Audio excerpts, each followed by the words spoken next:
Зохиолч хөх толбот дэ төмөр очир. Уйл дуугарсан шөнө. Түүхэн сэдэвт өгүүллэг. 20 хоногийн өмнө манж цэргийн хүрээний актыг хөөн одсон хэрэг мандаж, Улястан жанжны газраас уйлд хошууны захирагч Понцог Бэст өдтэй бичиг бөөхөө илж илгээжээ.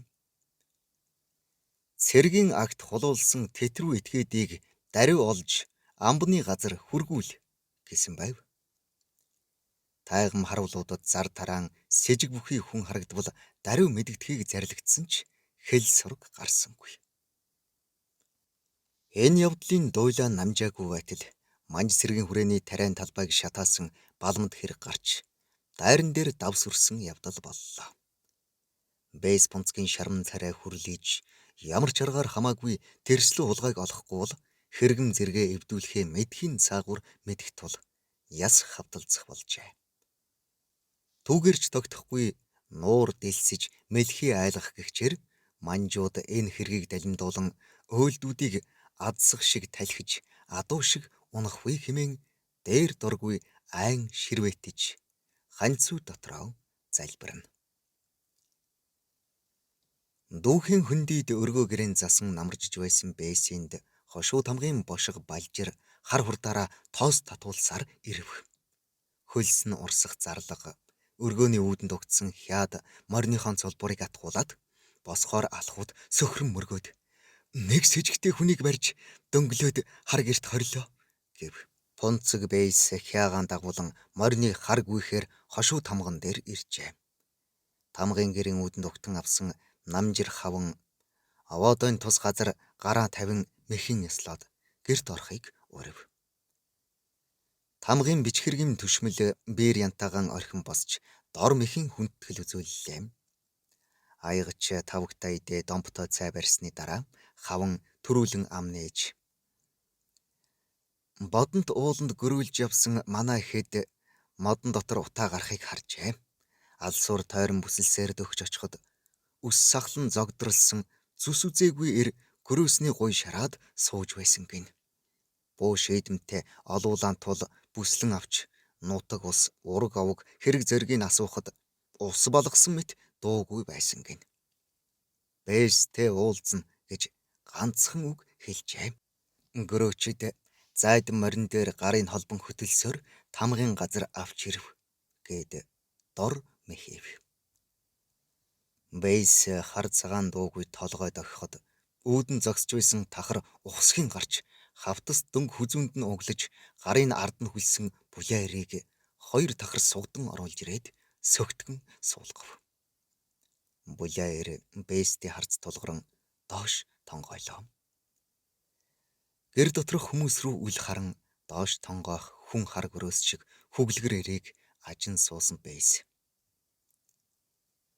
За хөөчи, айл нутаг хошууны хэний албатав? Надтай уулзах ямар хэрэг байдаг вүлээ гэхэд.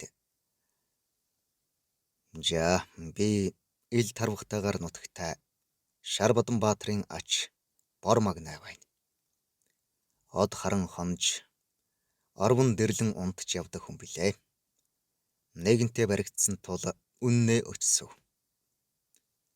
Манж цэргийн хүрээний актыг цөлбөж тариан талбайг нь шатаасан гин буруугаан Бэс таны өмнө хүлээе. Тэтрүү этгээдийг эс олбоос Бэс таны хэрэгм зэргийг эвдэж өөлдийн хошууг тараах гин гэсэн яриаг гөрөөчдөөс сонсов. Халахын нутагт амин сууж буй хадны завсар авчуулагдсан халиуны зулцах шиг өөлдүүдээ хөлдөөж ирэхгүй тулд ийн өчөв хэмээжээ. Аалзны мөрөөр 10 хонож хорхой мөрөөр 20 хоног шахам ирж байсан балмад дээрэмчин ийхүү 7 булчирхайгаа тоочход даарсан хүн дах өмсөж ангасан тэмээ ус уух мэт баярлах ёстой тал Бэсийн царай хувьсхийн. Чи хаа холоос эндирээд манж цэргийн хүрээний актыг хулгайлж тариан талбайг шатаадаг шөрмөстөр байх нэ. Чамаас болж халахын нутагт амь зууж буй өөлдүүд нар үзэхгүй байна. Чиний хань хамсаатан хэн байна? Даруй хэл гэж зандрав. Бор магнай хар цагаан хэсэг дуугүй байснаа. Алаг махны тасархай, алтан ясны хилтэрхий, бошигт хааны үртэс, урсах цус, өөлөх нулимс нэг хань нөхдөө илчилснээс хар толгойгоо ахуулсан дээр гэж эрс хэлэхэд бэйс түүшээг үлзүүлэн шүдээр хавраад. Барсын өшөөг бамбраас авах гихч болох нь. Задарсан хулгай чамайг улаастан жанжны газар хургуулж, арсыг ч нь хуулж, махыг ч нь огтчин, ясыг ч нь үүрүүлэхээр үннээ өчөхгүй хаа зайлах вэ? Наадхан аваад гор гэж зандрав. Дөнгөтэй эрээг хоёр тахар суудан гарч одлоо. Гэрт ялаа нисгч дуулдам аг чиг болов. Бэйс мөнгөн аягтай зөөгшсөн цайг амн хадсан мэт нэг амсгаагаар хөнтрөөд тоонууд харан хэсэг чимээгүй сууснаа хаванд хандан. Энэ задарсан хулгайчийг 3 хоногийн дараа дахин нэг байцаагаад улаастан аманд хөргүүлнэ. Та агтмаар хоол хүнс харгалзан авч явах дахрыг бэлдэнэ үү? Гэлэм. Хаван дор мэхэн яслаад хоолойгоо засан. Чаа дээдэс минь. Ялдар дуулгахад энэ хулгайчийг улаастад хөргүүлж зардал сүйтгэл гаргаж байхаар ойроор нь орхон тамирын бэлчирдэх чилэн балгасын орчин буй манж цэргийн хүрээнд тушаавал ямар тэд уучраа олно биз гэхэд ширвээ сахлаа имрэн бодол болж суусан бэйс. Цэргийн хүн цэргийн хэрэгэл мэднэ. Улаастан жанжны газраас тэтрүү этгээдийг ол гэж шахах болсон тул тийш хургүүлбэл хэн хэндэн үлзийтэй гэд өндөлөө. Хар усны тохой гатлан морины хаамыг татан гэрийн зүг бүгнэн гэлдэрч яваа бэйс. Дэрэгдийн хя хулгар самбтай үг үл хэлэлцэн бодол дарагдан явна. Тэрэлжийн 100 модны тулаанд ойрд цэргүүдийг оройлон тулалдсан түүний өв гэцэг 10 жанжны баруун гарын шадар Чорсын шар бодон гэгч Элдэн Баатрын тухай аман яриа түүх домог бишгүй сонссон билээ. Түүний ач шар манжаас өв дээдсийнхээ өс хонзонг авахаар хаа хол ил тарвахтайгаас ойн ирж хар этгээдийн зүрхэнд шар ус хуруулж явахад адилхан үрдсэн болсон би өөлд түмнээ юу гаргийг хүлэв гэсэн шаналгаат бодол дотрын мэрнэ. Аргагүй эрхэнд манжид хураагдсан өөлдүүдээ захируулах зарилгаар манжийн хаанаас бэйс хэрэгэн хүртэж гүнжтэн ургалан манжийн боол болсондоо гутрав. 3 тэрсгэн аг төрүүлсэн болоржин хатнаас нь илүү эрх мэдэлтэй болсон манж гүнжийн талаар таагүй яриа сонссон өөрийн эрэхгүй өрлөвн хатгүй болно. Залуудаа 10 жанжны бичээч явсан цэнд зайсан нэгэнтээ ихэд их хөлчүүргсэн үедээ пунцэг бэйст. Чамдал гэж хэлэхэд наад гадсан хөлтдөө эрх мэдэл атгуулах нь бүүхэл итгэж огт болохгүй. Манжийн хаан гүнж нэрээр халахын ноёдын герт гитээч суулгасаар он удсныг өвгөн би мэднэ. Та битгий хэлгэнээрэ. Чин үннийг хэлэхэд ахай хатны тухай би сайн мэд хүнээс сонссон. Манжийн хааны татвараас гарсан охин мөн нь мөн. Гэхдээ их лаасуутай. Өрөөс нь төмсгөө нууж үлдсэн ордны тайган татвар эмтээ самуурч олдсон үрн ахайтан юм. Хэргийг шүүж эрвшүүлт тулгахад самуурсан хоёр үннээ өчжээ. Тайган татвар хоёрын сүвээр нь хул сүлбэн хөнөөж охиныг нэгэн манж төшмөлд өгч тэжээлгсэн гин. Тэгээд өөрийн гүнж хэмээн бэйст өргөв гэж ордны албанд он удсан хүн өгүүлсэн билээ гэж юм.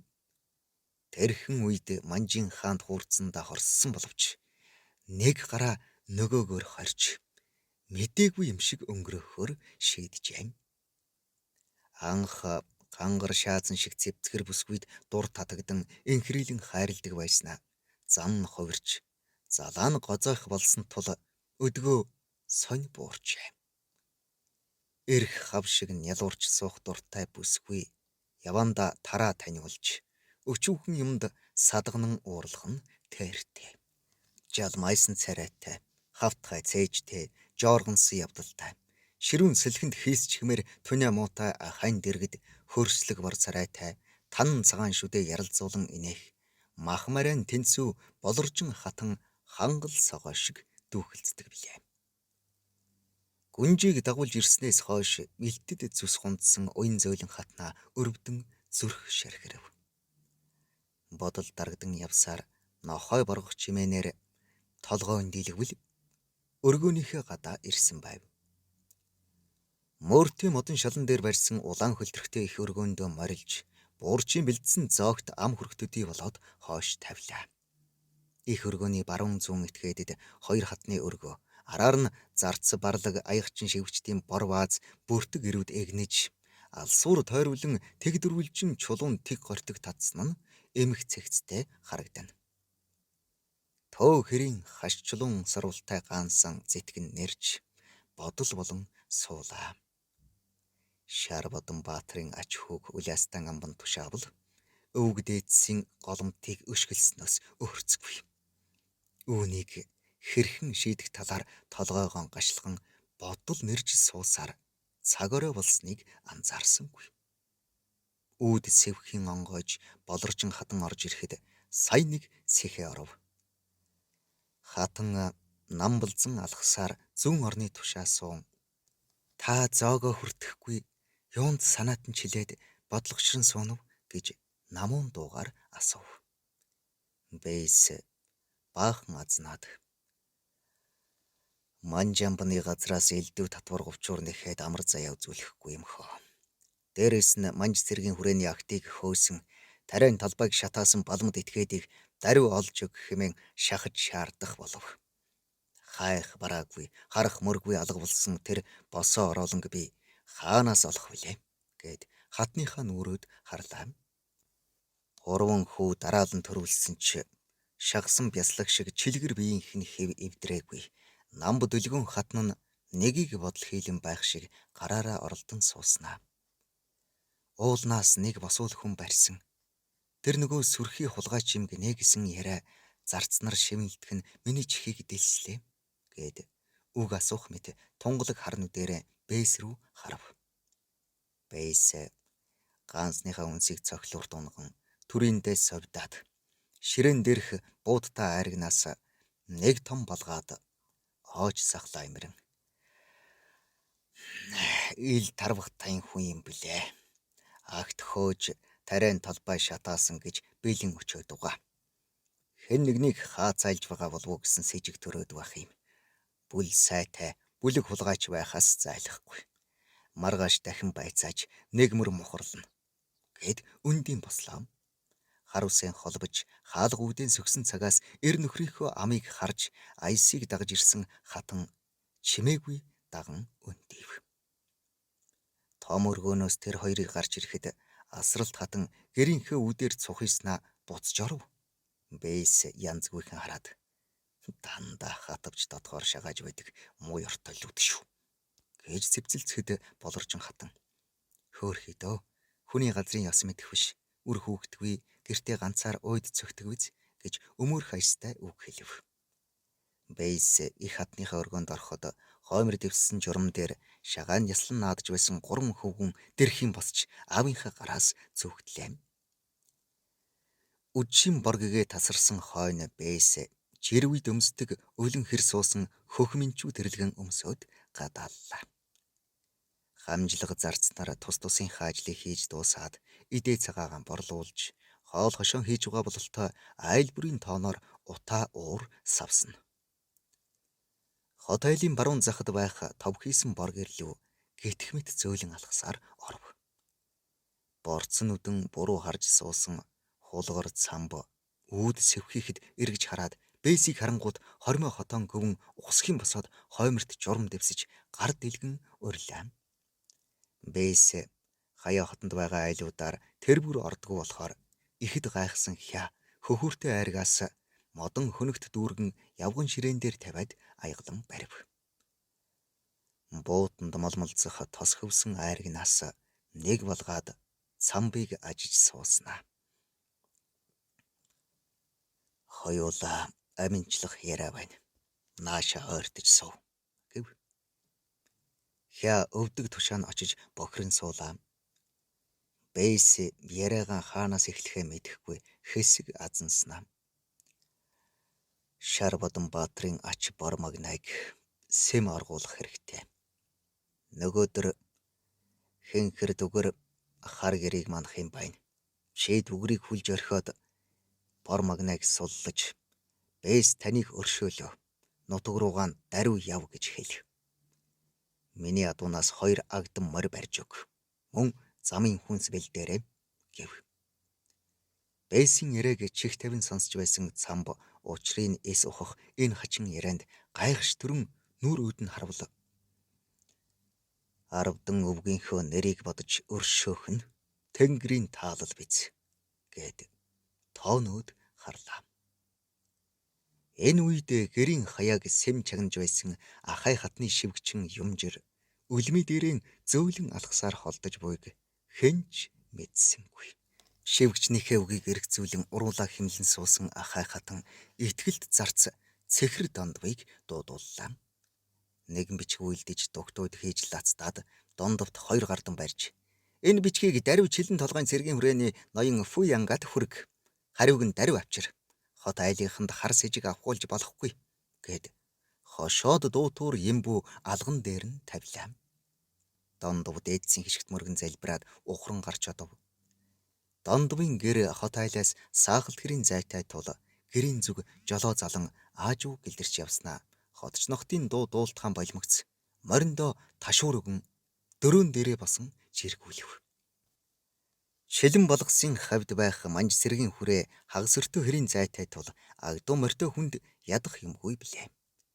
Энхүү морины ам татлгүй давхисаар орхон голын оймлогт дөтлөн ирэх үед гинт буруу талын дөрөөний суран тасарч золтойл мориноосоо салсангүй.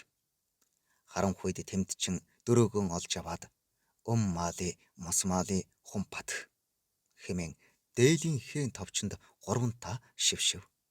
Үйлс үл бүтэх барцад цөв дайрсанд ихэд сэжиглэн аймсав. Голгатлаад 2 сахалтын зайд манж сэргийн хүрээ буй. Дондов морио амгаавчлан услах зуур гаансаа зэтгэн нэрж хөх утааг нь савсуулан хэсэг сов. Гацсан хөлт юу сэдэд намайг инхүү харанхуй шөн шавдуулан зарав. Нэг л лоосуу байна да. Бэйсийг мань ховлон гүжирдэж байгаа юм биш угаа. Хэмээн эргцүүлв. Тэр босох гэж яарсангүй. Пунцэг бэйсийн өвөг эцгийн үеэс л хаяаг нь манж хишгийг хүртэж итгэлийн эвдэлгүй өдийг хүрсэн. Үхэр долоож үнэ шинших юмгүй явар ядуу айлын хүү болж төрсөн ч гунж гундахыг мэддэггүй. Морин дэл дээр эсгэрүүлж явдаг жавхайтай нэгэн билээ. Эзнийхээ сүүнд хормой дүрж сүрэгт нь уурга барьсан мэт нэг л таагүй совин татаад байв. Айлваад арга ивэр ханддаг эерүү зөөлөн зантай дондвыг ахай хатны зарцаар өгтөн пунцэг бэйс. Хатан чигэлээ харин хүн хаалганы цаадах яриа хатвчнаас гарах учиргүй. Хэмээн учир битүүлэг үг хэлсэн нь бодогдно. Гэвч сүүлийн үст бэйс өөрт нэг л таагүй хандаж юмлбол загнаж зандрах болсны учрыг дондов эс ухан гайхшрах болжээ. Чи ахайтны зарц болсноосоо хойш сүүл барьж сүүдэрт нуугддаг болоо шив гэж битүү үгээр дайрч байсан ч удаатай. Манж хааны гүнж химээгч ахай хатан зан ааш хэвцгий санаанд нь таарч тохирохгүй хэнийгч маажж малтан зоддож гөвшгөн энэ үхэнд. Тэр бүхэл бэйсийн нүрийг сарлаж байсан ч удаатай. Хааны гүнжиг эдгээрээ далайлгаж сансан жигээрээ зүтгэдэг зөрөв дураараа адарааштай хатныг зарц барлаг аягчин шивгчд дор бүрнээ хараан зүхэх боловч нүүрэн дээр нь яаж ч чаддаггүй билээ.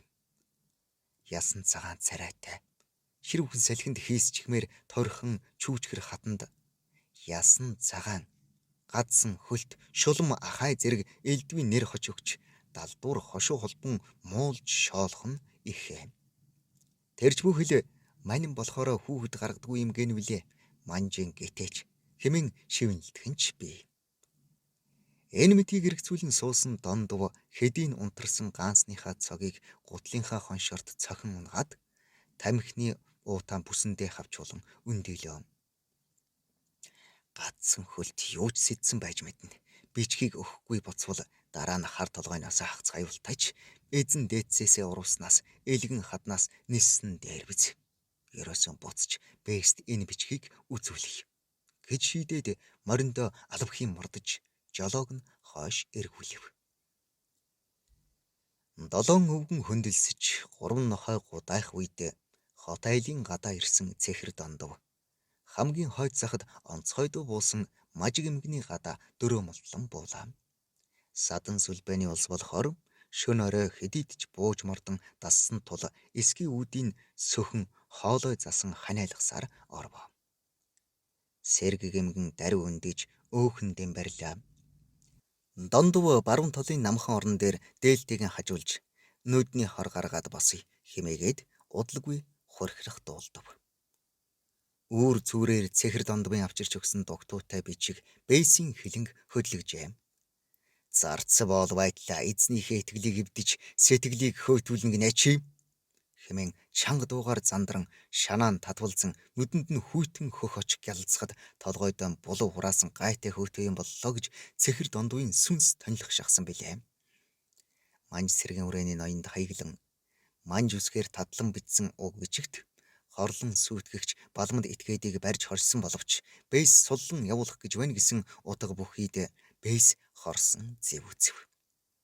Харь цустай гэлээч хачин найланхай зан эгдүү хөрмээр царай төрх булбрай зөөлөн бий өрн тачаангуйн эд ховстон татагдж гараас алдуурч унавал хагарч мэдих гангар шаазан мэт эмзэг амтэн хэмээн инхрилэн эрхлүүлж байсан хатна нь инхүү өөрийн хорлох арга сэдэж буйг мэдээд сэтгэл нь өмрөөд явчих шиг болов. Харь цустай хүн гэдэг хар санаагаа далдалж явдгийг ухаарлаа. Гаансныхаа бурзангаар эрв шанаагаан үрчин суусан бэйс сая толгой өндийлгэн.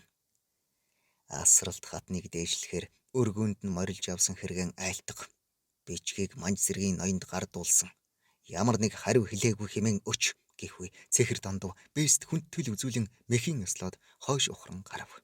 Цэхэр дондов ахай хатны зарцвалснаас хойш илтэд ааш зан нь хувирч сэрн гоцойн нүүр талын өнгөнд нүд нь өөхөлж буйг ажаад хоёр гэрийн хооронд хов зөөдөг ахай хатны туршуул хэмээн хар толгойдоо лай хурааж явснаа бодохоор гэмшиг сэтгэл төрнө.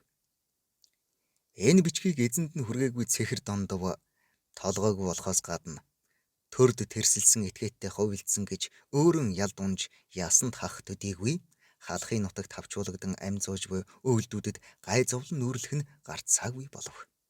Амь нас хувь цаяа дээсэн дөрөө дэнсний тав дээр динжигэнж мухар нүхэнд орсон тарвах шиг болсон бэйс энэ хэргийг хэрхэн шийдэх талаар элдвийг сэдэн хөх утаа манруулан өдөржин гаанс нэрж хүрлийн сууж арга сүвгчилсэн ч тусыг эс олов.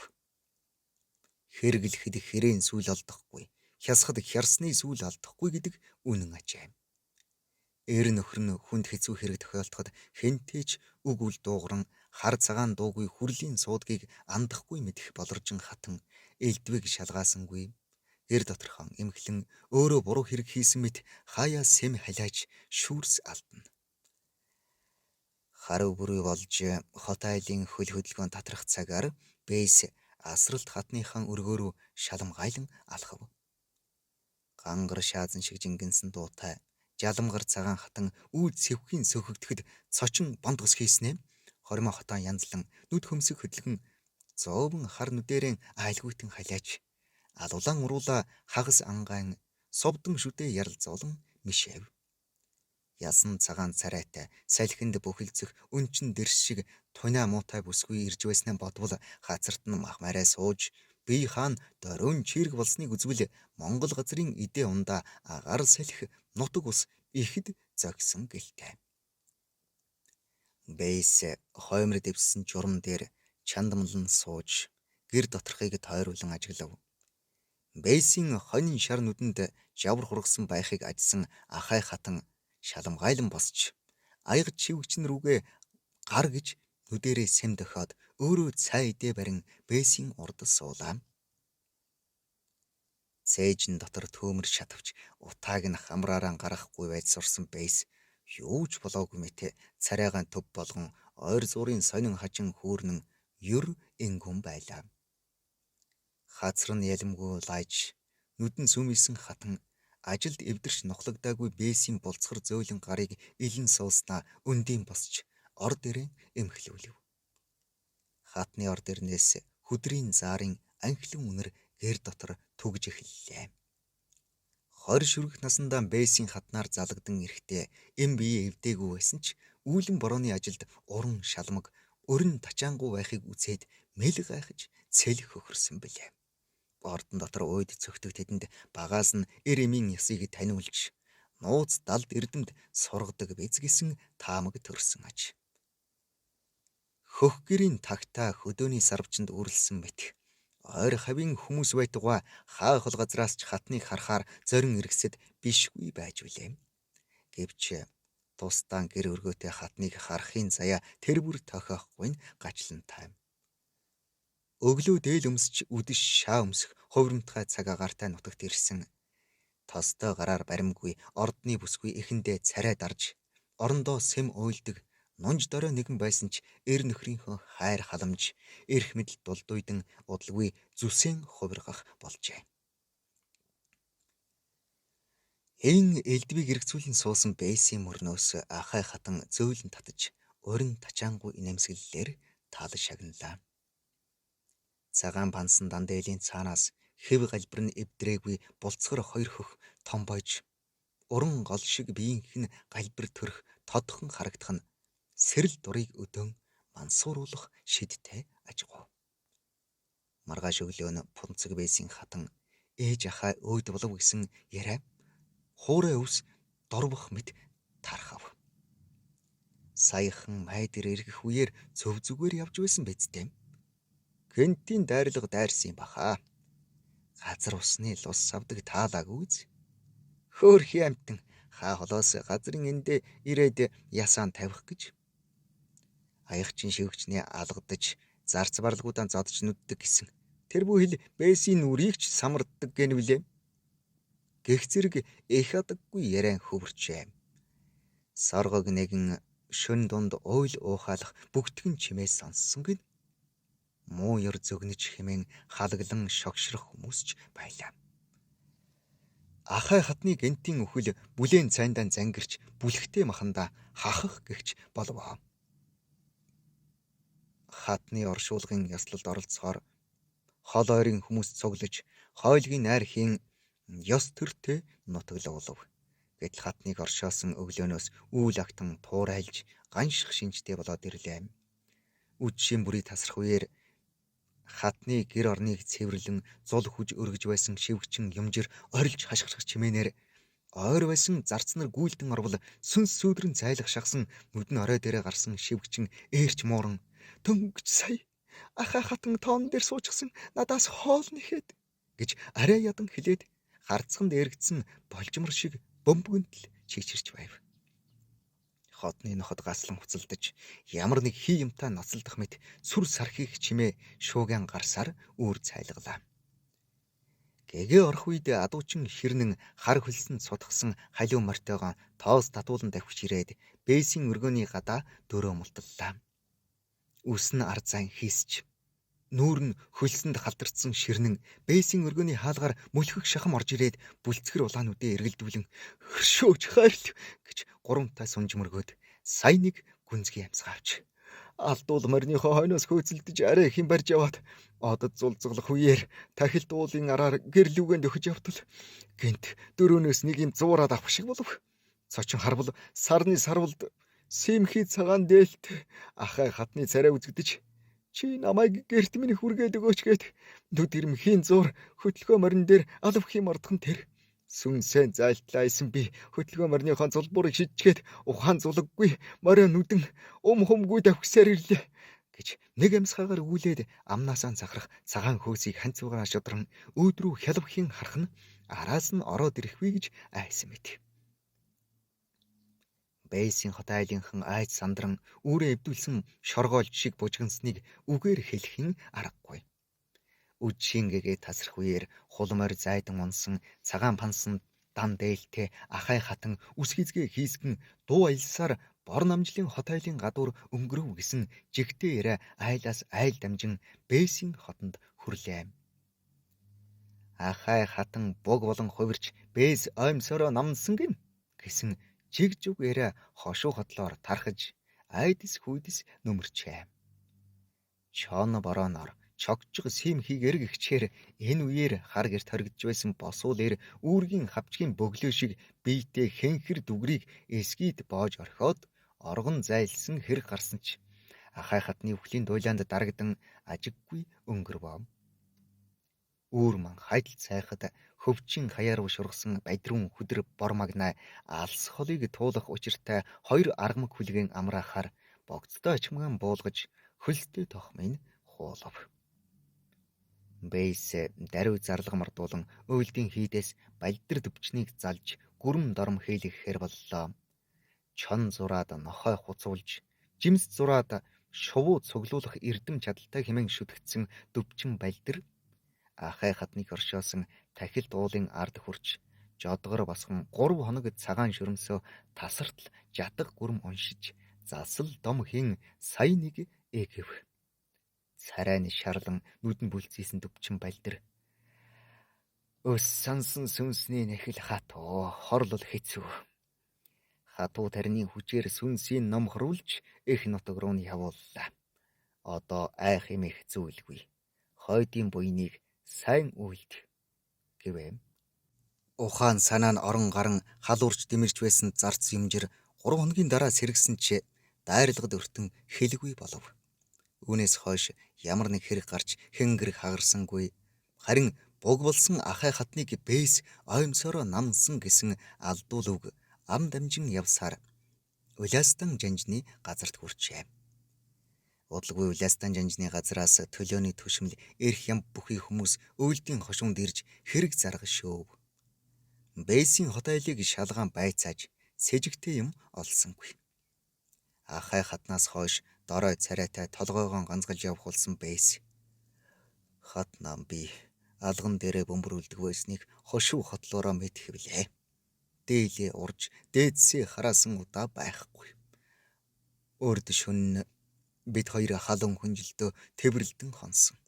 Үүрээр сэрж өндийн босоод гутал хувцсан өмсөх гэтэл эрхэлж нэлуурах гээд зууралдаад байсан. Намайг царай өгсөнгүйд бугсан уурлаж эрээ цээргүй харааж зүгсэн тул би бачимдахтаа тэслэггүй эсгий оймсороо дохруу нэг гөвшсөн юм. Өөр гэмтэй юм болоогүй. Буруу хараад хэвчих шиг болохоор нь би сэм гараад явсан. Нэг нэр хоёр хочтой явмааргүй байна. Үнэн мөнийг олж өгнө үү? Хэмээн өчжээ. Уляастай манжамбаны төлөөний түшмэл хамт яваа хүмүүстэйгэн зөвлөн Тэнгэр тэтгэгч хааны гүнж хяруу даахгүй өвс хамглахыг даахгүй хомол аятай эсгий оймсоор гөвшгийн төдийд хялбархан хайлна гэж үгүй. Ямар нэг гентийн гай барц дайрснаас зайлахгүй гэж ам нийлээд нутаг орн руугаан эгвэ. Энэ хэрэг ингээд шовтарчээ. Хэд хоног нохой 3 харагдтал ногоорсон цэхэр дондов ахай хатны үхэл ажиг сэжиггүй хал болгүй өнгөрсөнд сая нэг толгой өөдтатв. Бичиг хүргэсэн тэр өдрийн үдэш Бээс дондвыг дуудуулсан юм. Өглөөхөн ууртай ширүүн байсан Бээс ихэд алжааж ядарсан бололтой дэлгүүн царайтай харагджээ. Дондвыг өөртөө ойртон суух дохиогоод хий ханиалган хоолоогоо засснаа нам дуугаар ийн өгүүлсэн билээ. Энэ бичиг чивд хоёрын хэн хэнийхэн толгойг цусдах юм байна. Өнөө шөнийн дотор амжуулахгүй болов гэд үгийн таслав. Мухар битүүгийн учрыг эс ухах дондов гарн салганан хормайн чичирч яах учраа мэдэхгүй нусаа шор хийтэл татан ширтэж суутал Бээс мөрнөөс нь зөөлөн татж. Би өнөө шөнө ахай хатны гэрт морилно. Үүрийн үнгэн харанхуйд гадаалсны хойно уйл дуугарах мэт бүгдгэн чимээ өгнө. Өг тааруулан ад шүглсэн эмийг сүүдэр тэрлүүл. Зээсээ хошуулсан шивгчинг дараа учрыг оломц. Арын бие даана гэх үед цочирдон балмагдсан дондов цэхэр нүдэрэн бээсүүд мэлрэн ширтгэд.